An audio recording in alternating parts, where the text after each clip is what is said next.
Денеска ја спомнавме поротата, која што ќе учествуваат сите спасени, и за време на оние 1000 години ќе се разгледуваат случаевите на оние кои што не биле спасени. Значи, не дека пресудата не е донесена веќе, тие юнака не се спасени веќе, се знае, меѓутоа треба да се покаже зошто. И, како што кажав, тоа треба да бидат луѓе дел од поротата, кои што мора да ги прилагодат своите мерки според Божите мерки или мерила, затоа што како тие би пресуделе. Замисли сега некој во поротата, како што и денес кажав, значи не дека тие пресудуваат, но еве го истражуваат, го разгледуваат случај од животот на оние кои што не биле спасени, можеби некој тука ќе има некој нивен ближен, и замисли си да речат, не, јас не се сложувам со тебе, Господи, па не е ова праведно, еве вака треба или така треба. Значи, едноставно тоа мора да бидат луѓе кои што ќе ги изедначат своите мерила, својот суд со Божиот суд. А видовме денес дека често пати, односно најчесто, заради тоа што не сме водени од Духот Свети, ние имаме сосема поинакви мерила за нештата.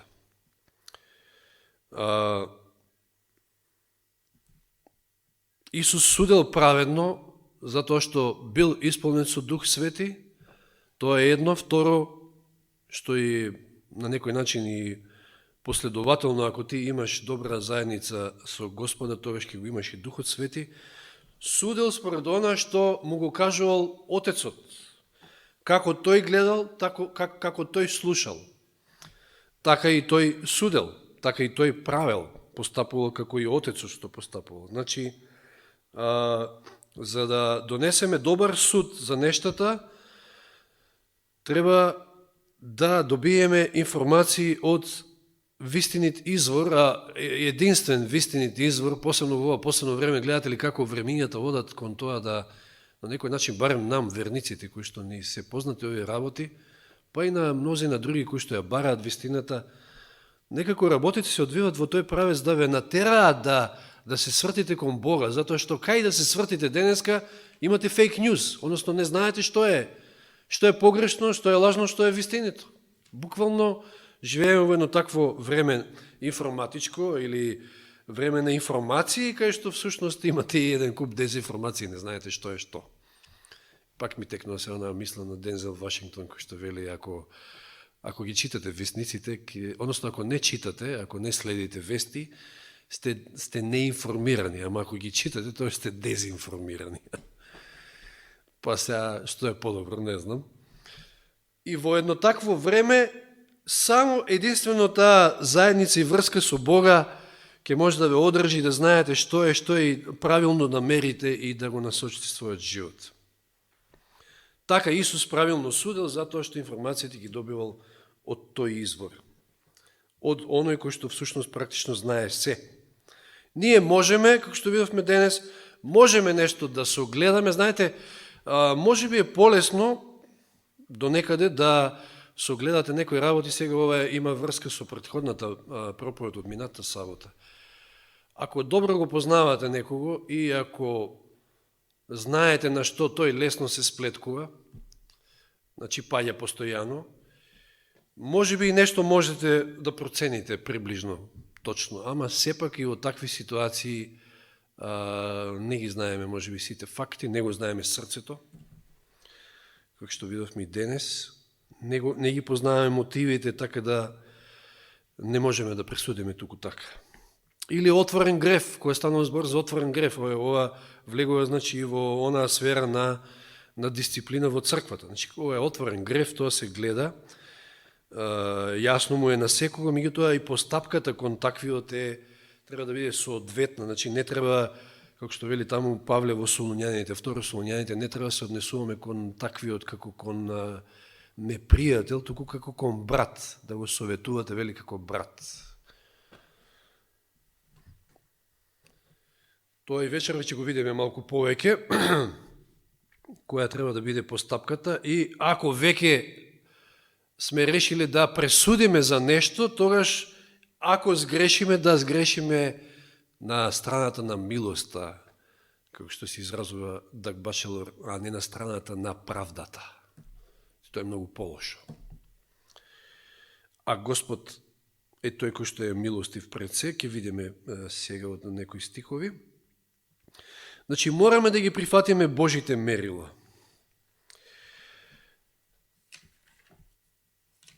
И навистина е за срам кога некојаш некои мали спорови меѓу нас кога се јавуваат, ние не ги решаваме, а се стремиме да бидеме дел од таа порота Господова. Тоа само покажува дека навистина треба се зафатиме со тоа да ги ускладиме нашите мерила, како што неколку пати веќе повторувам. Да читаме сега во прво послание до Коринќаните, 2 глава, од 11 до 16. Прво послание до Коринќаните, 2 глава, од 11 до 16. Зошто кој од луѓето знае што е во човекот, освен човечкиот дух кој е во него? Така никој не знае што има во Бога, освен Божиот дух. А ние не го примевме духот на светов, туку духот кој доаѓа од Бога, за да знаеме што Бог милостиво ни дарува.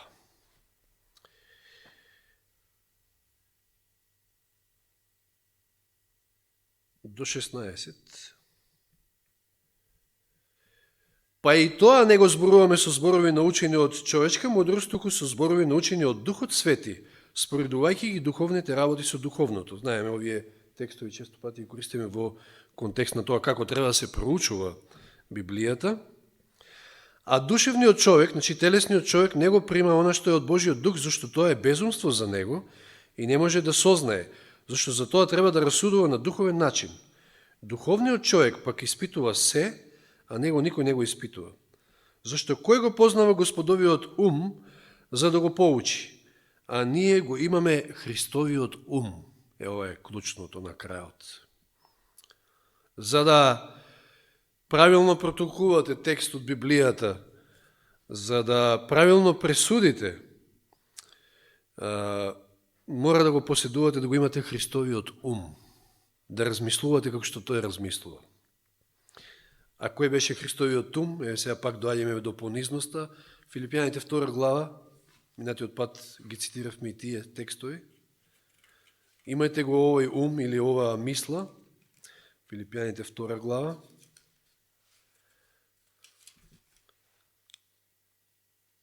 Од 5 до 7.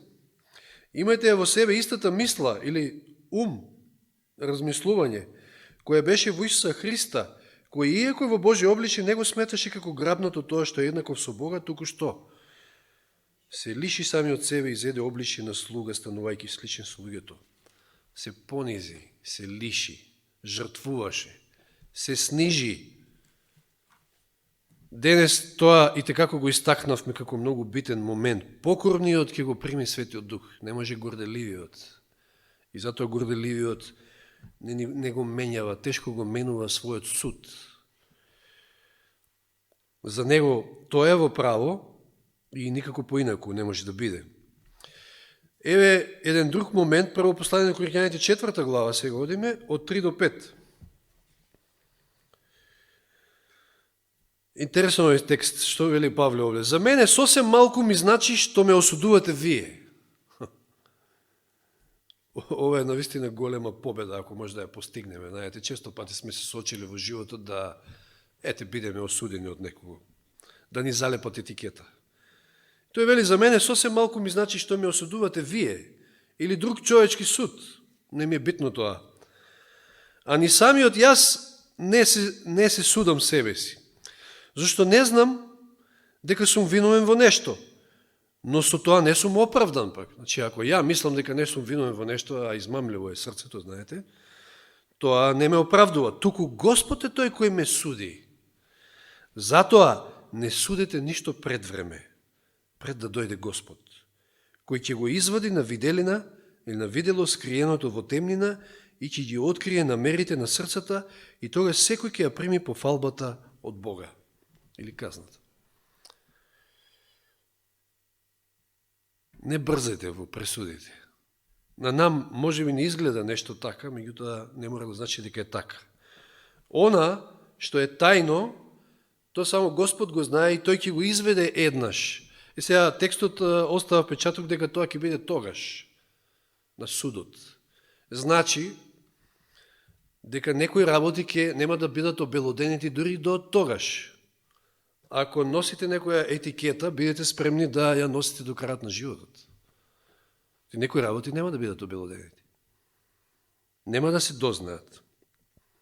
Така да не држи вода, она, знаете, денеско го спомнавме, за секој греф ќе дојде казната во овој живот. Не. Казната, да, ќе дојде еднаш, ама тоа е на крајот. Или наградата, или, да, за праведниот, односно дарот. Нели? Дарот е вечен живот, а казната е смрт. Значи, почекајте, немојте да брзате. Тоа ни го кажуваат овие стихови. Немојте да судите ништо пред време. Господ е тој кој што ги знае работите. Сега видите овој текст од сторијата за здравствената порака. Така носи наслов оваа книга или брошура, што и да е. Мислам дека е книга, 444 страна, значи пообемна. Виновниците мора да ја осознаат својата состојба. Мораме трпеливо да чекаме и да не паднеме во обесхрабрување. Речеме, вие сте оштетените, значи, на тоа алудира. Но чекајте, не паѓате во обесхрабрување. Оти Бог ги има осмислено сите своји планови. Додека ние сме оптоварени и потресени, но и трпеливо и понизно чекаме, нашиот невидлив помошник врши работа што ние не можеме да ја видиме. Че Господ делува.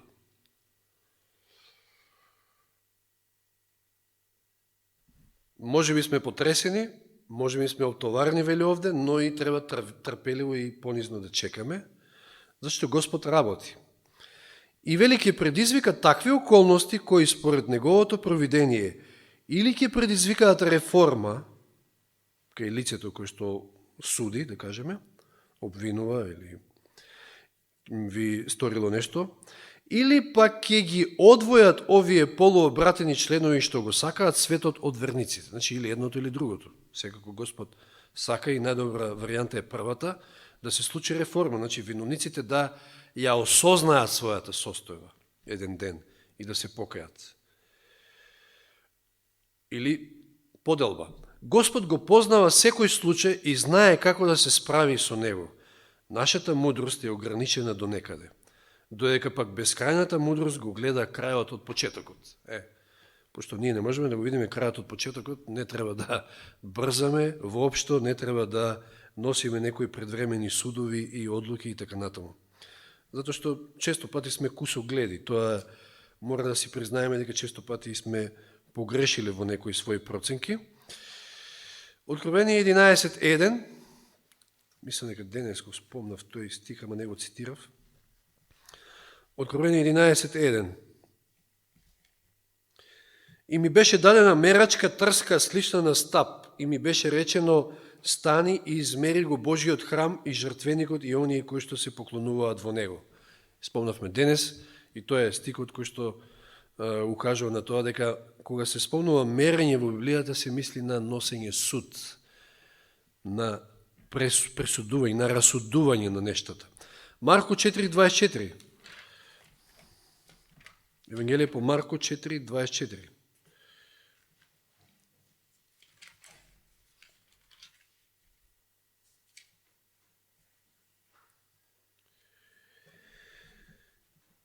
И им рече, внимавајте што слушате, со каква мерка мерите, со таква ќе ви се мери и ќе ви се придаде вам кои слушате. И дали добро го слушавме овој стих? Со каква мерка мериме, со таква ќе ни се мери и дури ќе ни се придаде на тоа. Сличен е стихот, денеска ги спомнав малку, Матеј 7 глава, 1 и 2 стих. Затоа многу добро треба да се анализираме, да знаеме каква ни е мерката. Не судете, 7 глава Матеј 1 и 2, не судете за да не бидете судени, зашто со каков суд судите, со таков ќе ви се суди, и со каква мерка мерите, со таква ќе ви се мери.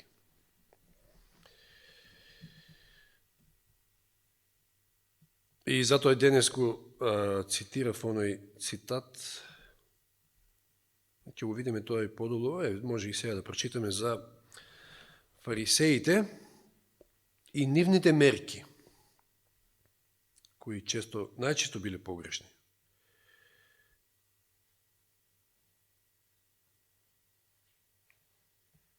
Согледувајќи дека не се во состојба да го одржат законот, тие ќе измислат собствени правила и регулативи за да се присилат себе си на послушност.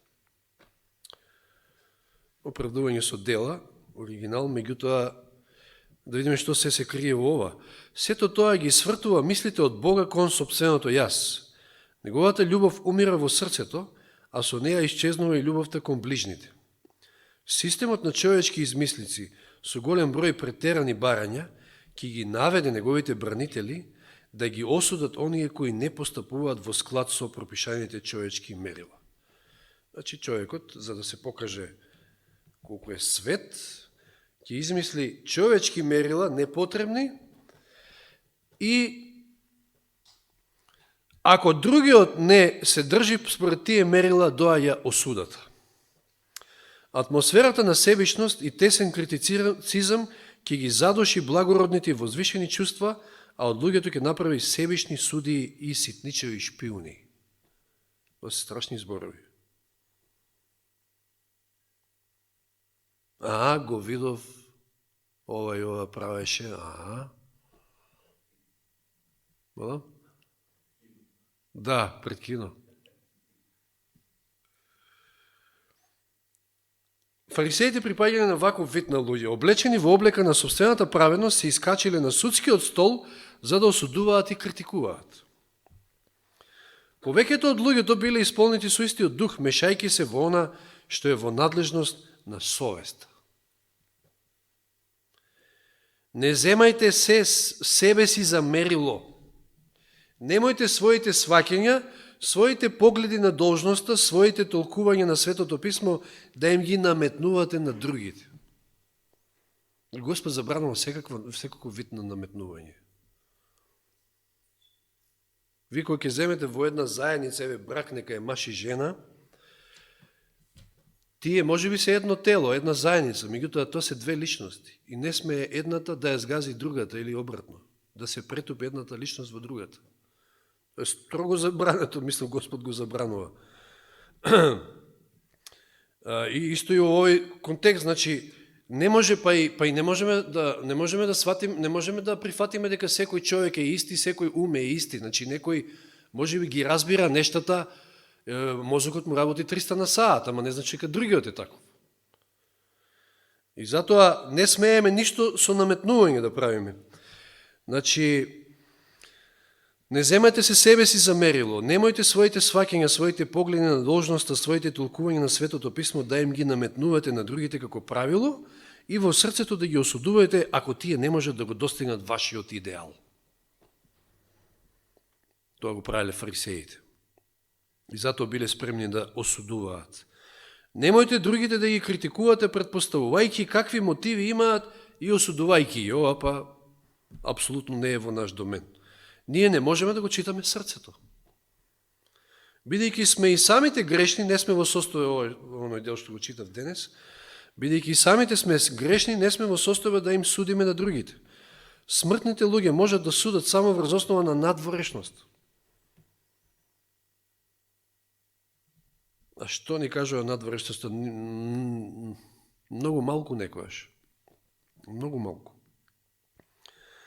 Единствено на Бога, кој ги познава тајните мотиви на делата и секогаш постапува нежно и сожаливо, му е дадено да одлучува за случајот на секоја душа.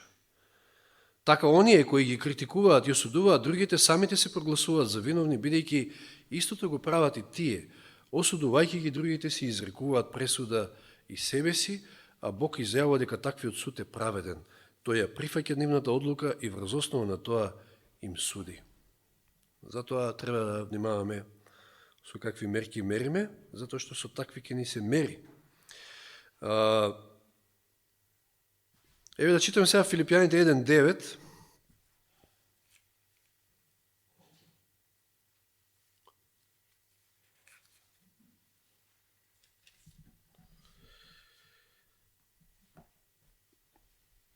И затоа се молам, Филипјаните 1:9, затоа се молам вашата љубов да изобилува се повеќе и повеќе во сознавањето и во секакво расудување. Што ни кажа овој стих? Што треба да изобилува? Љубовта. Римјаните 5:5.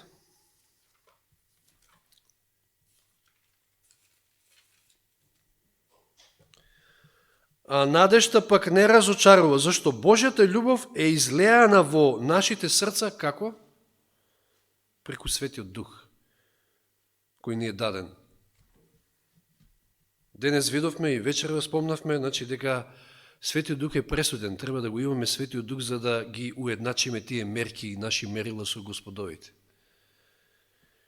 И овде во склоп на тоа е и љубовта. А љубовта ја примаме и добиваме со Светиот Дух. Па тоа е Бог. Бог е љубов. Примајќи го Светиот Дух, го примаме Христа, го примаме Бога, како сакате. И затоа реков и претходно, ако некојаш судиме, ако веќе се решиме, иако Библијата тоа го забранува, ако судиме и ако сгрешиме, да сгрешиме барем на страната на милоста, а не на страната на правдата, затоа што последиците се многу помали. Јаков 2:13.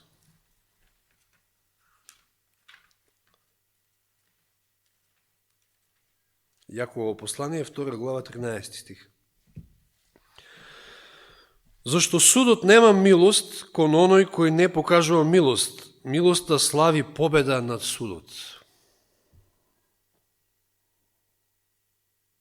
Што значи ова? Че љубовта треба да изобилува. Милоста овде, вели кој не покажува милост, како велеше едно од блаженствата, ќе бидат помилувани, оние кои што се милостиви, тие ќе бидат помилувани. Милоста слави победа. И навистина е така, оти ако Исус дојдеше да ни суди, никој немаше да се спаси. Ама тој не дојде да суди, туку да не спаси. Така вели Јован 3 глава.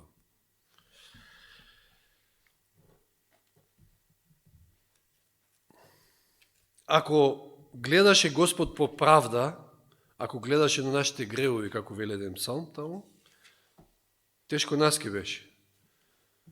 Меѓутоа и тој исто така гледа од страната на милост, на нас како грешници. Тој е тој кој што единствено ќе пресуди, но е и полн со милост, трпелив, долго трпелив, како вели писмото. Ајде да отвориме во Матеј 18 глава и сега имаме тука практичен пример со оние двајца должници. Сме го читали ова во други контексти, но да го прочитаме сега и уште еднаш. Да видиме како е тоа кога не сме милостиви кон другите.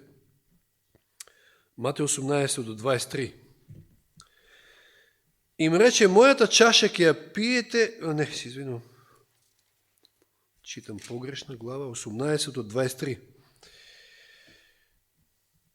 Затоа Царството Небесно е слично на некој цар кој сакал да ги среди сметките со своите слуги.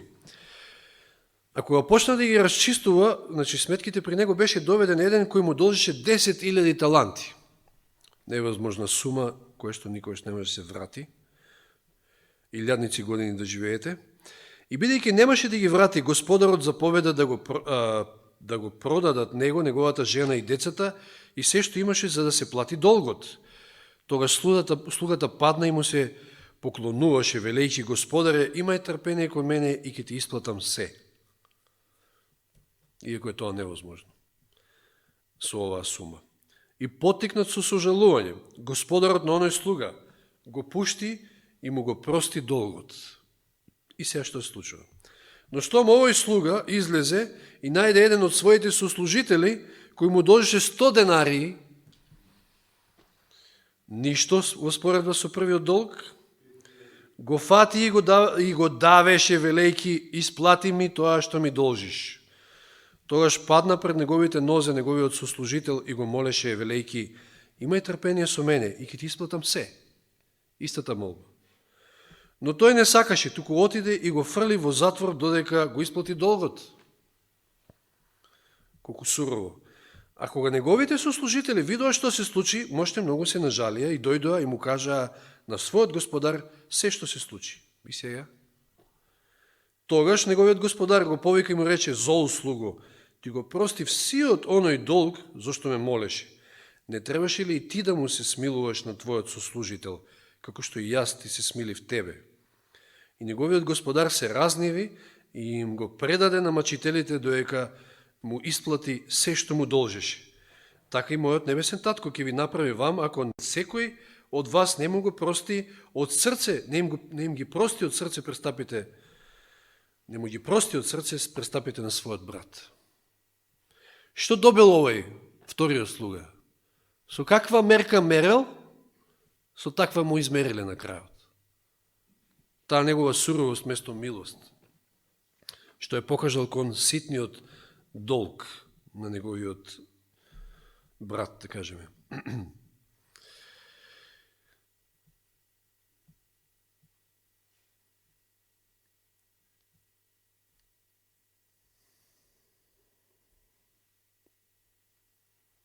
Сега ќе прочитаме еден подолг текст од Пето сведоштво.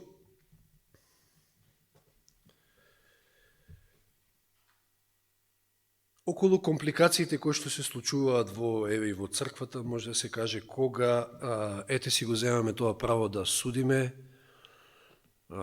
да мериме според наши мерила, а не да оставиме на Господа, како што бевме поучени да бидеме милостиви исто така, кон оние кои што грешат.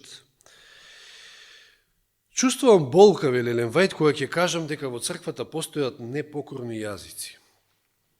Тоа се лажни јазици кои уживаат во сплеткарење. Тоа се лукави јазици кои шепотат, сплеткарат и се мешаат во туѓи работи, кои вешто прашуваат прашања, или во заграда овде вели подбуцнуваат. Некои од овие љубители на озборувањето ги тера љубопитноста, други зависта, а трети омразата кон оние преку кои Бог проговорил и ги укорил. Без разлика која е побудата, сите тие неслужни елементи работат. Некои ги сокриваат своите вистински чувства, значи некои се така по лукави да кажеме, ќе ги сокријат своите вистински чувства, доека пак други радосно објавуваат се што знаат, или пак само предпоставуваат нешто негативно против другите. Значи нешто слушнале од вамо, од тамо и ќе го разнесат и тоа пламен станало на крајот. Видов дека денес е активен вистинскиот дух на лажно клеветање кој вистината ја претвара во лага, доброто во зло и невиноста во злосторство. Сатаната ликува заради ваквата состојба во Божиот народ. Доека мнозина ја занемаруваат собствената душа, копнежливо чекаат прилика да ги критикуваат другите и да ги осудуваат. Секој има недостатоци и заради тоа не е тешко да се најде нешто со што пакоста ќе може да го толкува на нивна повреда. Сега, зборуваат тие самонаречени судии, ние имаме факти. Ќе фрлиме на него обвинување од кое нема да може да се ослободи. Значи измериле они со своите мерила, тие чекаат поволна прилика и тогаш го продуцираат својот сноп на озборувања и ги изнесуваат своите малечки работи кои ги слушнале или виделе. Во контекст на тој денес што зборувавме. Ке слушнат, ке видат и заклучиле. И имаме ние факти. Во напорите да докажат нешто луѓето кои имаат силна фантазија, ова е исто многу питно. Значи, за вакви работи, за сплеткарење и такви, значи, наистина човек треба да има и бујна фантазија. Во напорите да докажат нешто луѓето кои имаат силна фантазија доаѓаат во опасност да се измамат самите себе, а и другите. Тие од другите примаат неодмерени изрази, не размислувајќи дека тие зборови можеби се изговорени во брзање и дека можеби не ги изразуваат вистинските чувства на говорникот. Некои мислат дека можеби од фацата и од начинот како се ќе направат некој фаца може да прочитаат нешто. А тоа можеби да, моментален некој израз што се го направиле со лицето и тоа не ги одразува вашите вистински чувства.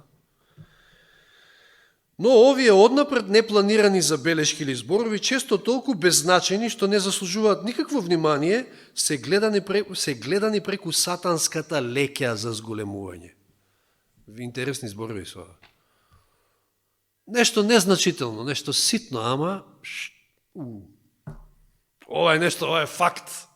Сега те имам. На нив се има размислувано, нормално се од мислите, од главата доаѓа, тие се повторувани, се додека овие дупки од кртови не станат планини. Интересен речник што користи од Елен Вајт. Планини цели. Одвоени од Бога, оние кои предпоставуваат зло, стануваат играчка на искушенијата. Тие речиси не ја сваќаат силата на своите чувства и дејството на своите зборови. Осудувајќи ги грешките на другите, тие самите им попуштаат на многу поголеми.